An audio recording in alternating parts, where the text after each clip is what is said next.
जसको ओए के हो यो आमाको पीर यो सबैभन्दा पहिला त समीर भट्टलाई जन्मदिनको धेरै धेरै शुभकामना।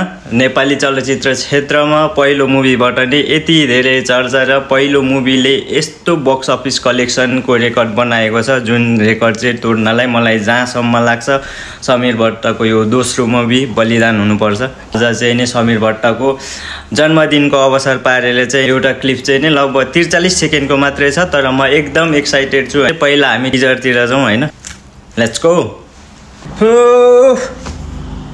एन्टरटेनिङ द नेसन ओए देशको चिन्ता ओए विराज भट्टको आवाज पो रहेछ त बे खोज्दैछ जसलाई बास जन्माई नामाले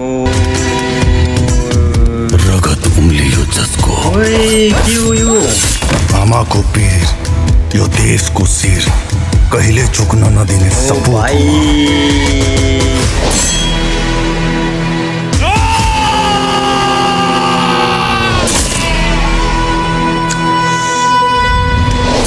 यो चाहिँ खास भन्ने हो भने हैन टिजरको पनि एउटा भनौँ न एउटा झल्को मात्रै थियो। मलाई जहाँसम्म लाग्छ यसको ट्रेलर पनि चाँडै आउँदैछ हैन, अलि धेरैको भएको भए नि हुन्थ्यो जस्तो चाहिँ फिल भइरहेको थियो हैन।